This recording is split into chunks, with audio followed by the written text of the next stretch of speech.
நிற்க முடியுமா, நிறுத்த முடியுமா, முடியாதா? அது ஏன் நிறுத்தணும்? அத நிறுத்திட்டா என்ன? இல்ல ஐயா, நான் வந்து சொல்றேன் பாருங்க. இப்ப உங்களுக்கு சுவாசம் எப்படி வருதுன்னு முதல்ல தெரிஞ்சுக்குங்க. சுவாசம் வெளியில உள்ள போறது வருது. ஒரு நேரத்துக்கு உள்ள போனா மூலாதாரத்து வரைக்கும் போயிட்டு வெளியிலயே வர்றதில்ல.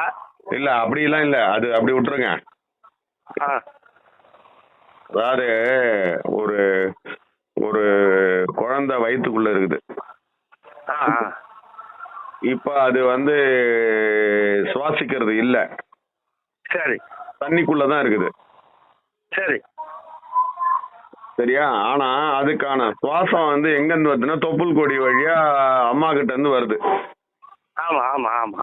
அது வந்து நஞ்சு கொடி வழியா அது வந்து உள்ள ஆக்சிஜன் உள்ள வருது. உள்ள இருக்கிற நச்சு காத்து வெளியில போகுது அந்த நஞ்சு கொடி வழியா. சரி. அந்த நஞ்சு கொடி தான் வந்து நுரையீரல். நன்றி. சரியா? இப்போ அதே மாதிரி அந்த குழந்தை வந்து இப்ப வந்து வெளியில வந்து உழுது. வெளியில வந்து உழுந்த உடனே வீல்னு கத்திக்கிட்டு மூச்சு விட ஆரம்பிக்குது. இது அடிக்கடி நான் சொல்லிக்கிட்டே இருப்பான். சரியா? இப்ப இது எப்படி நடந்தது? அதுதான் அதுக்கு விஷயம் என்னன்னா, நீங்க சுவாசம் எப்படி நடக்குதுன்னு தெரிஞ்சுக்குங்க. அதாவது வெளியில இருக்கிற காத்து நேரா உள்ள போயெல்லாம் பூந்துக்காது. பலூன் இருக்குது, பாத்திருக்கீங்களா? சொல்லுங்க. பலூன் எப்படி இருக்குது? சுருங்கி தானே இருக்கும். சுருங்கி தான் இருக்கு. உள்ள காத்து ஊதுனா விரியுது. இப்ப காத்து ஊதுனா தானே விரியுது. ஆமா. அத மாதிரி முதல்ல வந்து சுவாசம் எப்படி வருதுன்னு நல்லா கத்துக்கணும். அதாவது என்னன்னா, உங்க மூளை இருக்குல்ல, சொல்லுங்க. அந்த மூளையில இருந்து முதல்ல ஒரு கட்டளை வரும். சரி. அந்த கட்டளை வந்து உங்க நுரையீரலுக்கு வெளியில இருக்கிற நெஞ்சுக்கூடு இருக்குல்ல, ஆமா சொல்லுங்க, அந்த நெஞ்சுக்கூட வந்து விரிவடைய செய்யும். சரி. அந்த நெஞ்சுக்கூடு விரிவடைஞ்சிச்சுன்னா அந்த பலூன் சுருங்கி இருக்கிற நுரையீரல் ஆனது வந்து அதுக்கும் நெஞ்சு கூடுக நடுவுல வந்து ஒரு வெற்றிடம் ஒன்று உருவாகும். சரி. அத நிரப்புறதுக்காக வெளியில இருக்கிற காத்து வந்து புஷ்ன்னு மூக்கு வழியா உள்ள போகும். இப்ப நம்ம என்ன சொல்றோம், காத்த வந்து நம்ம உள்ள இழுக்கிறோம் விடுறோம் அப்படின்றோம்ல, அப்படி இல்ல. அது காத்து தானா உள்ள வருது. எப்பன்னா நீ வந்து வெற்றிடத்தை உருவாக்குனீங்கன்னா வந்துடும். சரி. சரியா? இப்போ ஒரு சுவாசத்துக்கும் என்ன நடக்குதுன்னா, இந்த மூளையில இருந்து, மூளைன்றத விட உயிரில இருந்து கட்டளை வருது.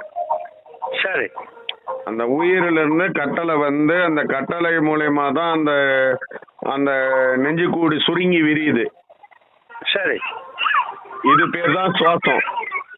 சரி. காத்தானது வந்து உங்களுக்கு வந்து அந்த வெற்றிடத்தை நிரப்புறதுக்காக மூக்குக்குள்ள வந்து நுரையீரல் போய் ரொம்புது. சரி. இப்போ நம்ம வந்து வாசியில என்ன பண்றோம்னு நினைக்கிறீங்கன்னா, இந்த காற்றானது மேல இருந்து கீழே வருது இல்ல, அதாவது அந்த கட்டளையானது மேல இருந்து கீழே வருது இல்ல, சொல்லுங்க. அந்த கட்டளை வந்து எத்தனை தடவை வரணும் அப்படின்றத ஒவ்வொரு ஆளுக்கு எழுதி வச்சிருப்பாங்க. சரி. சரி. இப்ப ஒரு நிமிஷத்துக்கு 16 சுவாசம். 16. சரியா? அந்த 16 தடவை அந்த ஒரு நிமிஷத்துக்கான அந்த கட்டளை வந்து வரும். சரி. வந்தாதான் இந்த நீங்க சுவாசிக்க முடியும். சரி.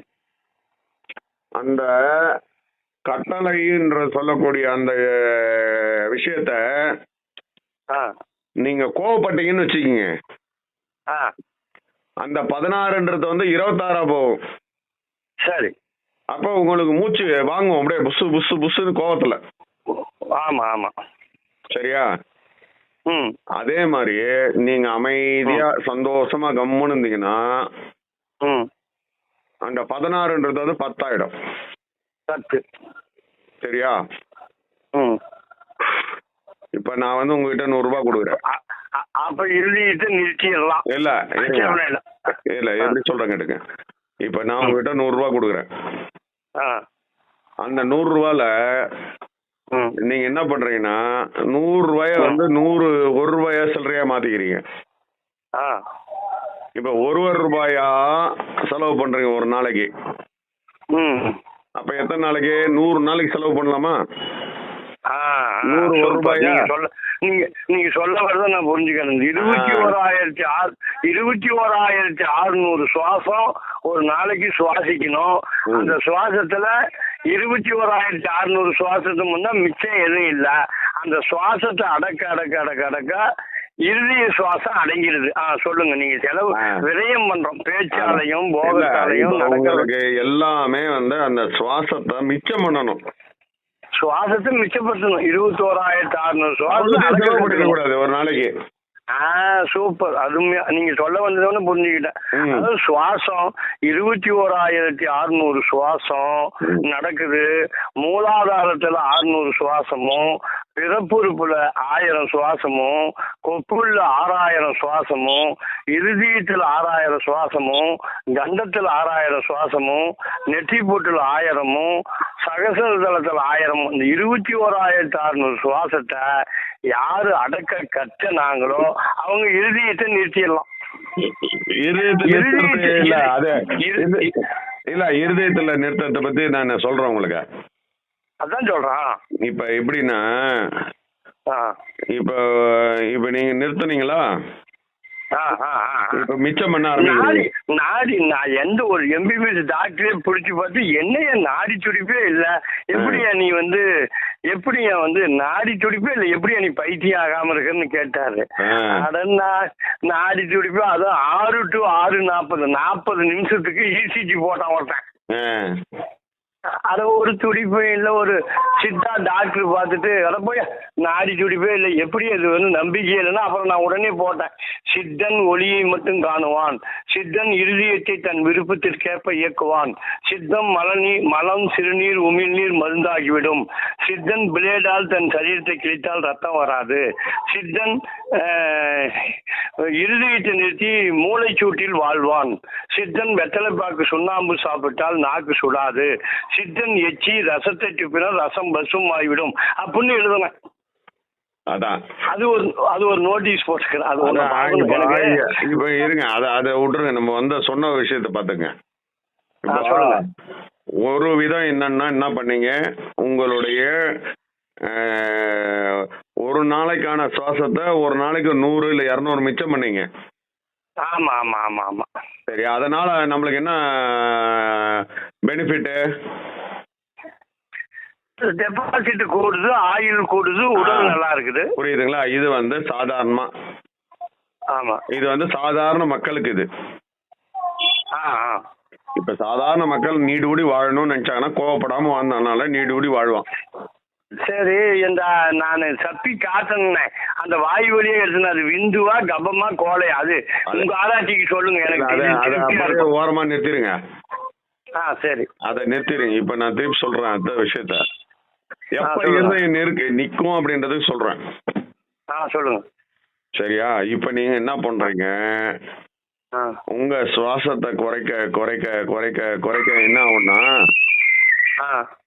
அதாவது கதின்னு சொல்றோம்ல, இப்ப காத்த மேல ஏத்தி அங்கேயே காத்த நிறுத்தணும்.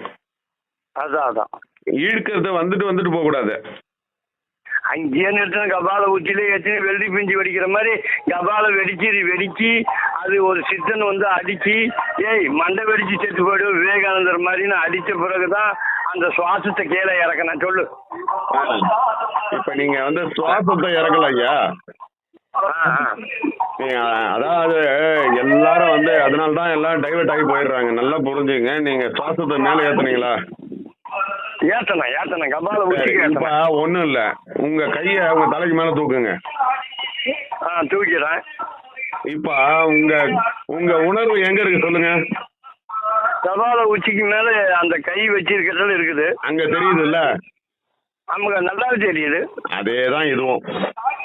இப்ப உங்க காத்தானது வந்து மேல நிறுத்துனீங்கன்னா காத்து போய் நிக்கிறது இல்ல, உங்க உணர்வு போய் அங்க நிக்குது. அங்க நிக்குது. உருதரித்த நாடியில் ஒடுங்குகின்ற வாயுவை கருத்தினால் இருத்திய கபாலம் ஏற்ற வல்லியர் விருத்தரும் பாலராவர் மேனியின் சிவந்தனர் அருதரித்த நாதர் பாதம் அம்மை பாதம் உண்மை. இதனுடைய பாடலுடைய விளக்கம் இதான். கரெக்ட். உருதரித்த நாடியில் ஒடுங்கு. இப்ப நீங்க என்ன பண்ணிட்டீங்க, எங்க இருந்து அந்த கட்டளை வந்ததோ அந்த கட்டளை வந்த இடத்துல போய் நிறுத்துறீங்க. சரி சரி சரி, இப்ப நான் அடுத்த கேள்வி கேட்கிறேன். சுவாசம் ஏன் வருது சொல்லுங்க. சரி, வண்டி டைடா வச்சீங்களா? மேல விழுந்துடும். நிறுத்து, ஆட்டாதீங்க வண்டியை சொல்லாதீங்க. சொல்லுங்க. சுவாசம் ஏன் வருது? சுவாசம் ஏன் வருது? இதுதான் கேள்வி. கரெக்டு. சுவாசம் வந்து எனக்கு தெரிய சுவாசம் கபால உச்சி ஏறிட்டா மூக்குக்கு உள்ளேயே தான் சுவாசம். அது சொல்லல. இப்ப நான் ஒரு சாதாரண மனுஷன், நான் சுவாசிக்கிறேன். எனக்கு ஏன் வருதுன்னு கேக்குறேன். வெளியில விடுறதுனால வருது. இல்ல இல்ல, இப்ப எல்லா மனுஷனும் சுவாசிக்கிறாங்க. ஆமா ஆமா. சுவாசம் ஏன் வருது? சுவாசம் நல்லதா கெட்டதா? அதுதான். அது என்ன கதை சொல்லுங்க. நல்லதா கெட்டதா? சுவாசம் வெளியில விட்டா கெட்டது, சுவாசம் உள்ளுக்குள்ளாக நல்லது. அது இல்ல, அது வந்து யோகிக்கு. சரி, நான் ஒரு சராசரி மனிதன். சராசரி மனிதனுக்கு வந்து போனாதான் அவன் உடம்புக்கு அவன் போக்குக்கு சரி வரும். அவன் செய்யற வேலைக்கும் அவன் செய்யற தொழிலுக்கும் அவன் செய்யற எண்ணத்துக்கும் அதுதான் சரியா இருக்கும். சரி, இப்ப நான் கேக்குறேன். இப்ப சுவாசம் வருது, அந்த சுவாசன்ற உணர்வு வந்து வருது, மேல கட்டளை வருது. நான் உங்க மூக்கு வாய் எல்லாத்தையும் ஒரு அமுக்கி தண்ணிக்குள்ள அமுக்கி விட்டுறேன். அவ்வளவுதான். நீங்க என்ன ஆவீங்க? சாவு. ஏன் செத்தீங்க? ஏன் செத்தேன்? சுவாசத்தால் தான் செத்தேன். அப்படி இல்ல. இப்ப எப்படின்னா, உங்க வீட்டுக்கு வந்து வட்டிக்காரன் வரான். இப்ப வட்டிக்காரன் வந்து எப்ப வாய் பேசாம வந்துட்டு திரும்பி போவான்?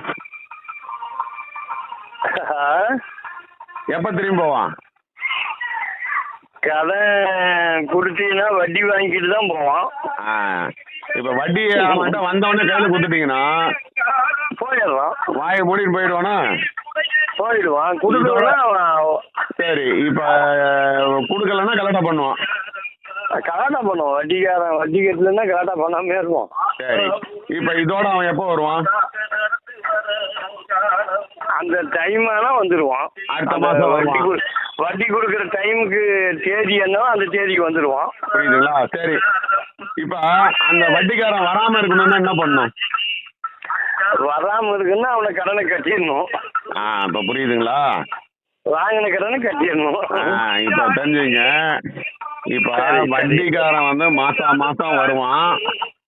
நீ வட்டி குடுத்துட்டா கம்முன்னு போயிடுவான். அவ்வளவுதான் அவ்வளவுதான். வட்டி குடுக்கலன்னா உன்னை கலாட்டா பண்ணு, உன்னை அசைன் பண்ணு, முடிஞ்ச வரைக்கும் அவன் வருவான் ஆளான்னா உன்னை காலி பண்ணிட்டே போயிடுவான். காலி பண்ணிட்டே போயிடுவான். இதே வேலையத்தான் இந்த சுவாசம்ன்ற உணர்வு பண்ணிட்டு இருக்குது. கரெக்ட். அற்புதமான என் எண்ணத்தை அப்படியே வெளிப்படுத்திட்டு சூப்பர் ஆளு. இப்போ நானி இப்ப சுவாச உணர்வு ஏன் வருது? உன்னை சாவடிக்கிறதுக்கு தான் வருது. சாவடிக்கதான் வருது. அதுக்குதான் கடவுள் என்ன பண்றாருன்னா, இந்த காற்றுன்ற ஒன்ன வந்து வட்டி பணமா கொடுக்குறாரு. காற்றே கடவுள். காத்துன்றத வட்டி பணமா கொடுக்குறாரு. சரி சரி சரி. காத்து வட்டி பணம். நல்லா வட்டி வட்டி. அந்த வட்டி பணத்தை கொடுத்தாங்கன்னா அது கம்முன்னு போயிடுது.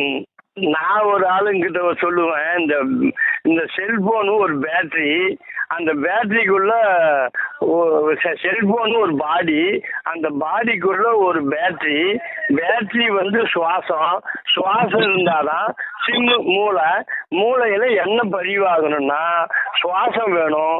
சுவாசம் இல்லைன்னா என்ன பதிவு இல்லை. அப்போ இந்த பாடிக்கு வேல்யூ இல்லை அப்படின்னு சொன்னா, பேட்டரி சார்ஜ் இருக்கிற வரைக்கும் தான் அந்த பேட்டரிக்கு வேல்யூ, அந்த சிம்முக்கு வேல்யூ, அந்த போனுக்கு வேல்யூ. இல்லைன்னா தூக்கி போடுறா போனுன்ற மாதிரி இந்த சரீரத்தை தூக்கி போடுறா குப்பையில. பேட்டரி இல்லைன்னா சுவாசம் இல்லைன்னா வேலைக்கு ஆகாது.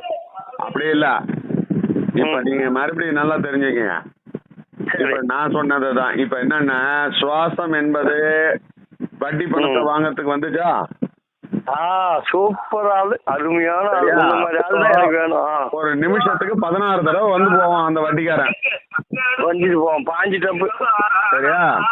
இப்ப அந்த வட்டிக்காரன் வராம இருக்கணும்னு என்ன பண்ணணும்? வட்டிக்காரன் வராம இருக்கணும்னா என்ன பண்ணணும்? மூச்சு அடக்க கத்துக்கணும். மூச்சு அடக்கிறது இல்ல, அவன்கிட்ட வாங்கின கடனை கொடுத்துடணும். வாங்கின கடனை கொடுத்துடணும், மூச்சு அடக்க கத்துக்கணும். 2 மூச்சு அடக்கினாலும் செத்து போடுவீங்க. அதான். சரியா? சரி. இது ஒரு பாயிண்ட் ஞாபகம் வச்சுங்க. அப்ப சுவாசம் எதுக்கு வருது? உங்களை சாவடிக்கிறதுக்கு தான் வருது. சுவாசம் சாவடிக்கிறதுக்கு தான். சுவாசம் தான் எமன். அவன் தான் கடங்காரன். அவனுக்கு வட்டி கட்டுனா கூட்டி போயிடுவான். நீ வாழ்நாளுக்கு இந்த வட்டியை தான் கட்டின்னு இருக்கீங்க. வட்டி கட்டிக்கிட்டே தான் இருக்கிற. சுவாசன்ற யமனுக்கு சுவாசத்தை அவன் சூப்பரா கற்பனை பண்ணிக்கிறான் புராணத்துல. சுவாசத்தை யமன் வந்து வட்டிக்கு பணம் கொடுத்துக்கிறான். உனக்கு இத்தனை சுவாசம் சுவாசிடான்றான். நீ வந்து வேகமா சுவாசினா எழுதிட்டு போயிடுறான். நீ கம்மியா சுவாசினா வந்து கரெக்டா பண்றான். இல்ல அது ஒன்னாச்சா?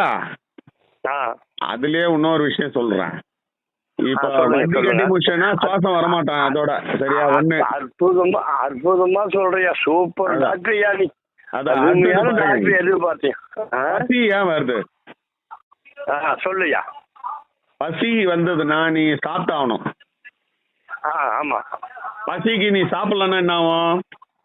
உடம்பு தளர்ந்துடும், செத்து போயிடுவீங்க. செத்து போயிடுவான். ஒரு மாசம் சாப்பிடாம வந்து உன்னை சாவச்சோம் கட்டி போட்டோன்னா என்ன ஆகும்? அவ்வளவுதான். சரியா? அப்போ அவனும் கடங்காரன் தான். அவன் ஒரு கடங்காரன். அவனுக்கு என்ன தேவைன்னா உணவு கொடுக்கணும். ஆமா. உணவு கொடுத்துட்டேன்னா அவன் கம்முன்னு போயிடுவான். ஆமா. சரியா? இப்ப சுவாசம்ன்றது வந்து சாவடிக்கிறதுக்கு வந்தது. என்ற உணர்வு சாவடிக்க வந்துக்குது. ஆமா. அடுத்தது தூக்கம். எதுக்கு வருது தூக்கம்? சொல்லு. தூக்கம்ன்றது உன்னை சாவடிக்கிறதுக்கு தான் வருது. தூக்கமும் சாகடிக்கு தான் வருது. சரியா? ஏன் அப்படின்னா நீங்க தூங்காம இருந்தீங்கன்னா உங்களுக்கு பைத்தியம் மூச்சு செத்துருவீங்க. ஆமா. சரியா? இப்ப தூக்கமும் சாவடிக்கிறதுக்கு தான் வருது. சாகடிக்கு தான் வருது. சரியா? அடுத்ததா உங்களுக்கு வந்து இந்த 3த்துக்கும் வந்து கடனை கட்டிட்டீங்கன்னா 3 வராது இல்லையா? 3 வராது. அதுக்காக நீங்க செத்துருவீங்கன்னு அர்த்தம் கிடையாது. பசி காத்து தூக்கம் 3மே கடங்காரன் தான். அந்த கடங்காரனுக்கு நீங்க பணத்தை கட்டிட்டீங்கன்னா நீங்க சாகவே வேண்டிய அவசியம் இருக்காது. பசி தூக்கம் இததான் அவங்க சித்தர்கள் பாட்டு பாடுறாங்க. இதுதான் வந்து மரணமில்லா பெருவாழ்வு. மரணமில்லா பெருவாழ்வு. பசி தூக்கம் வாசி 3 தான். சுவாசம் 3மே காணாம போயிடணும். புரியுதுங்களா? அப்ப நான் சொன்ன இறுதி சுவாசம் கப்புன்னு நிக்கணும். சூப்பர் ஆளு நீ. சூப்பரா விளக்கிட்ட. அதான் இப்ப எப்படினாக்கா நல்லா புரிஞ்சுக்குங்க. இப்ப வந்து எல்லாரும் வந்து உருவத்துல இருக்கிற ஒரு பொருள் தான் உங்களை காப்பாத்திட்டு இருக்குதுன்னு நினைச்சிட்டு இருக்கிறோம். ஆனா ஒருத்தனுக்கு வந்து ஒரு தண்டனை கொடுக்குறீங்க. நான் யூடியூப்ல பேசுனது தப்பு அறகுறன்னு நினைச்சேன். நமக்கு போதிக்கிறதுக்கு ஒரு குரு வேணும், நம்மளை பாதுகாக்கிறதுக்கு ஒரு சிஷியன் வேணும்னு நினைச்சேன். நல்ல குரு கிடைச்சிட்டாரா? இப்ப என்ன சொல்றேன்னா ஒருத்தனுக்கு வந்து அதிகபட்ச துன்பத்தை கொடுக்கணும். நீங்க என்ன கொடுப்பீங்க?